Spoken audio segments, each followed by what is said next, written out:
पर ऐसा कुछ हुआ नहीं, क्योंकि गारंटी तो सारी फेल हो गई।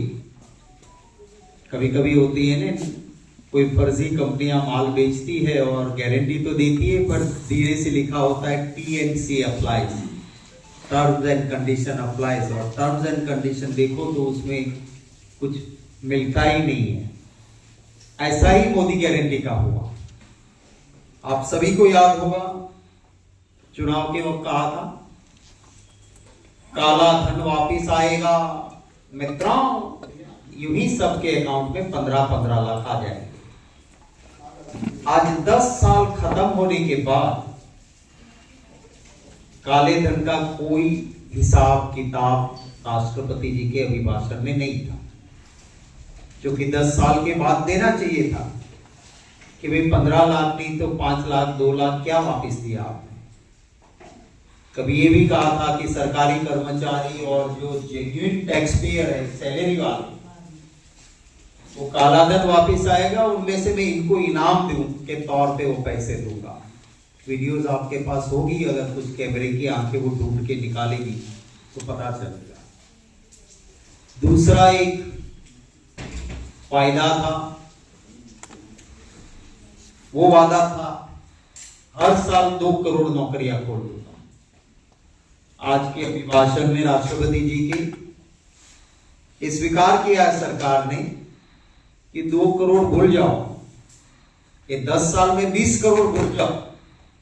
कुछ लाख नौकरियां दी है, और वो जिक्र है कि कुछ लाख नौकरियां दी, पर कितनी चली गई उसका जिक्र नहीं है। और 10 साल में 20 करोड़ नौकरियां देनी थी, उसका क्या हुआ, उसका कोई बात उसमें नहीं रखी है। किसान को कहा था कि भाइयों बहनों, किसानों की आय दुगनी कर दूंगा। अब आज मैं गुजरात से आता हूं, 10 साल पहले जो बीटी कॉटन का 20 किलो का दाम था, आज उसी दाम में वो बिक रहा है या उससे भी कम में जा रहा है। और जो खर्चा किसान को था वो जरूर दुगना हो गया। डीजल का दाम डबल हो गया, खाद महंगा हुआ, बीज महंगा हुआ, तो आय तो दुगनी नहीं हुई, खर्चा दुगना हुआ। आज के अभिभाषण में उस बात का कोई जिक्र नहीं है। कहा था चुनाव से पहले, एक मेरे फौजी का सर जाएगा, 10 सर काट के ले आऊंगा।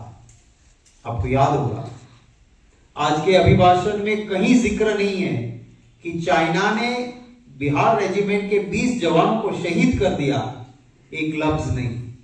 पठानकोट, पुलवामा, एक लफ्ज नहीं। इतने लोग हमारे फौज के जवान जिसके पे हमें फक्र है, हमें नाज है, जान की बाजी लगा के देश की सुरक्षा करते हैं, उनकी शहीदी पे आज के अभिभाषण में कुछ नहीं कहा गया। चुनाव से पहले कहा था रुपया कमजोर, इसका मतलब दिल्ली की सरकार कमजोर। प्रधानमंत्री की उम्र के साथ रुपया कंपटीशन कर रहा है, ऐसी मजाक करते थे मनमोहन सिंह जी की। वो तो अच्छे प्रधानमंत्री थे कि अपनी उम्र से कभी आगे नहीं जाने दिया। आज के प्रधानमंत्री जी की 2 बर्थ डेट है और दोनों से आगे रुपया चला गया, इतना गिरा रुपया। पर आज के अभिभाषण में उसकी कोई बात नहीं की। कहा था पेट्रोल, डीजल और गैस सस्ता कर देंगे। आज के हालत देश के सामने है। अभिभाषण में इन महंगाई पे राष्ट्रपति जी के अभिभाषण में एक लफ्ज नहीं है। चुनाव से पहले कहा था कि हमारी सरकार आएगी, डबल डिजिट में ग्रोथ होगा। आज राष्ट्रपति जी के अभिभाषण में स्वीकार किया है कि 7.5 से आगे नहीं गए।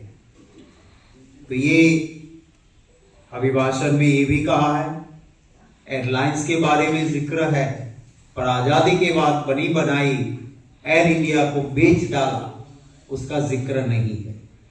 रेलवे की बातें हुई है, पर रेलवे में एक्सीडेंट्स, इसके पर पूरा सिग्नल फेलियर, पूरा साइलेंट है राष्ट्रपति जी का अभिभाषण। रेलवे में बुजुर्गों को कंसेशन मिलता था, प्रेस और मीडिया के साथी हो या और दूसरे क्लास को स्पेशल कंसेशन मिलता था, कोरोना के वक्त से बंद कर दिया सरकार ने। आज के अभिभाषण में भी उसका कोई जिक्र नहीं है।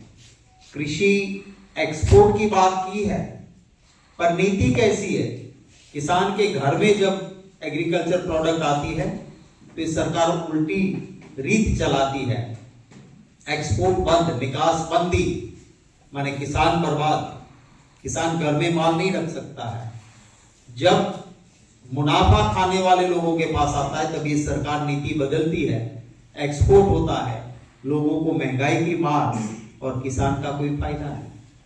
आज गुजरात के किसान रो रहे हैं क्योंकि ऑनियन, प्याज सबसे ज्यादा वहां होती है। अभी सौराष्ट्र में प्याज किसानों के घर में आई। उम्मीद थी कि इस बार 2 पैसे कुछ कमा लेंगे। सरकार ने एक्सपोर्ट प्याज का बंद कर दिया है और किसान बर्बाद हो रहा है। तो ये जो नीति है, ये 4 आधार स्तंभ आज बताए उन्होंने। युवा, नारी, किसान और गरीब, 4 पिलर बताए हैं आज के अभिभाषण में।